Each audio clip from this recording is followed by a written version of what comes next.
Introduction. This is a book about love, and it is important. Love is lacking in your society and in your personal experience. We are Ananda. We are teachers and guides, and we speak through this being as a gift to the world. That sounds arrogant, but it's not meant to be. We are grateful for the opportunity to bring this information forth. This channel, who is using her body-mind complex to facilitate this communication, is of great value, not only to us, but also to you, because she is facilitating your evolution. Love is the answer to all your problems, and there are many, many problems on your planet. You see problems of scarcity, sickness, war, fear, and broken relationships. You see many, many issues in front of you, but they are all iterations of the same problem, which is a lack of understanding of what love is, how to achieve it, and how to access it as a frequency. Yes, love is a frequency. Many of you think love is feeling. Well, the feeling is the result of the frequency. It is not the frequency itself. This is an important distinction. Love is a frequency, and it is a high frequency, not like fear or jealousy or hunger or suffering or pain. It is high on the frequency scale, and to reach it, you must climb a ladder of sorts, your own consciousness evolution. Now, some of you can access love or that feeling you believe is love, but for many of you, this is a conditional state and not what we consider true love. True love is never ending. It does not refuse or inflict punishment. It does not withdraw or have temper tantrums, and it does not punish. Love always is, and it always emits the same high frequency of absolute, unconditional caring and offering, of growing and creation. As you read this book, you will recognize that many things you call love are not. Some things you call love are actually control, possession, anger, and jealousy. The reasons we bring this information through to you at this time is that unless you define love properly, you will fear it.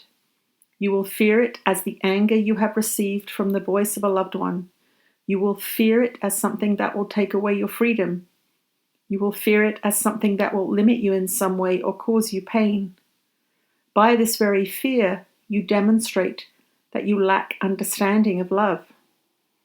As long as you misdefine love, as long as you bring it under your umbrella of jealousy and control and loss, you will fear it, and you will not understand how to achieve the frequency required to receive it.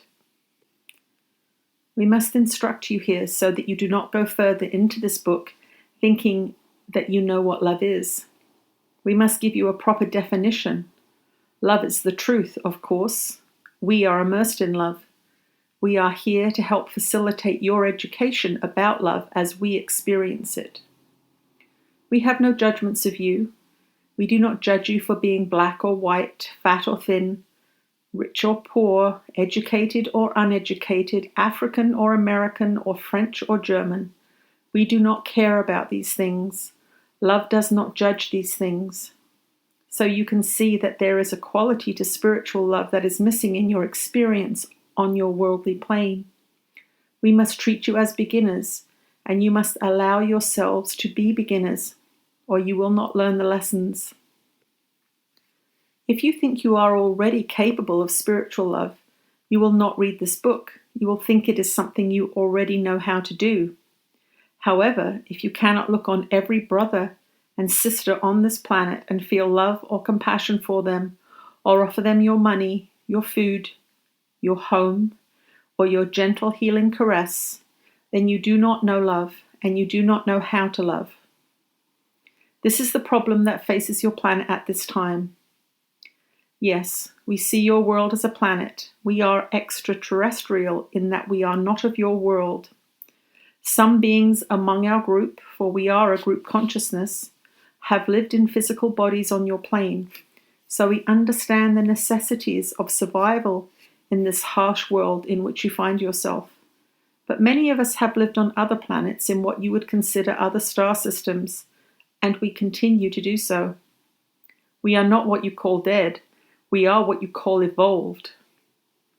We have the ability to communicate with you across time and space and density in a way that is hard for you to comprehend. Some of us have never lived in the physical bodies that you call home. Some have always lived in the energetic realms. Those ones need explanations as to what it's like to live in a body, to be driven by the body, to be cursed by the body, although we say it is not a curse. Misconceptions about love. We observe you from a higher place, a higher realm.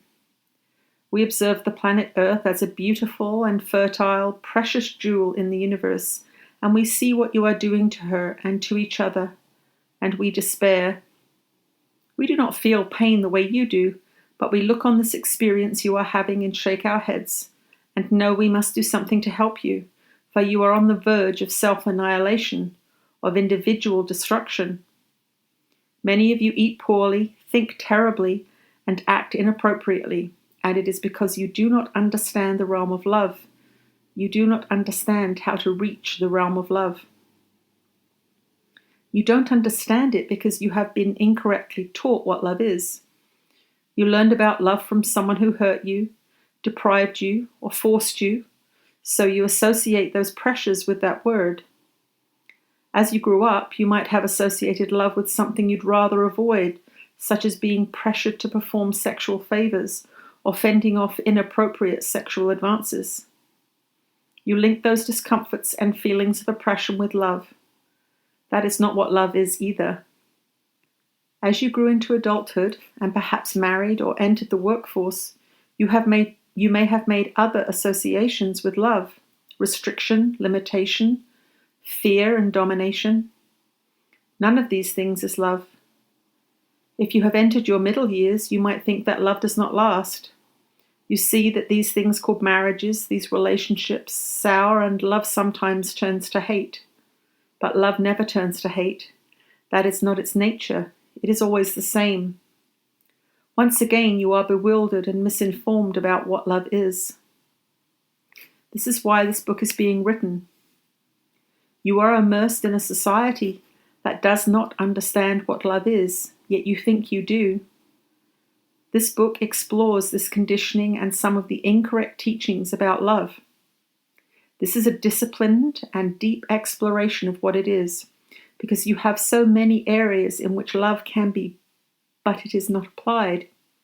You feel victimized as if you have been abandoned by love. In fact, you have abandoned love simply because you do not know what it is. This being, or this essence that you call God, is love. It is always available for you to dip your toes in, raise your minds into, and open your hearts to. There are many ways you can access this godly essence of being, that which is love, but you are not taught how to in this society. You are taught to watch television and drink alcohol and overeat and attack one another. These are the ways of your world. So we must bring to you the ways of our world, which are loving and kind and forgiving.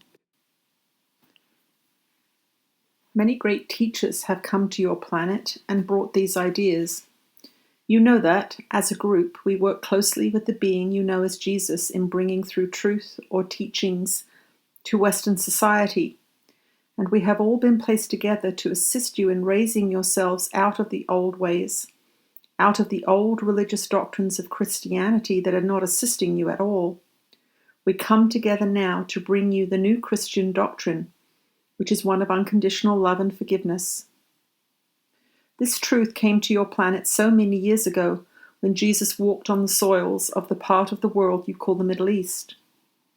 Those soils now are decimated and crumbling. They are dry with war and fear and hatred. Those soils must be watered with the essence of love once again, yet they cannot be unless all of you in the Western world, who are in charge of the collective expression of consciousness, are taught how. We begin with you. We begin with the individual you think you are, and we are going to educate you. So please come to this book knowing that you do not know how to love, that you are as a child stumbling through a thicket of underbrush and you need help. You need a grown-up to lift you in his or her loving arms, show you the landscape, brush the dirt and thorns from you, and soothe your wounds so that you may look far and wide and see that there is a beautiful land about you. You have simply become lost in the thorns and brambles of confusion. We are here to assist in that process. We are here to lift you out of your fears and out of the overwhelming constraints of conditioned thinking. We are here to open your hearts and minds and hands to receive that which is your true right, the light and love of God. We are Ananda. We are here to bring this message to you. We want you to enjoy it. Yes, we know your language. We are part and parcel of it and have become very familiar with it. We are bringing through many teachings, so do not despair. We are here, helping you along your way to awakening and helping you along your way to a heart-opening appreciation of what love truly is.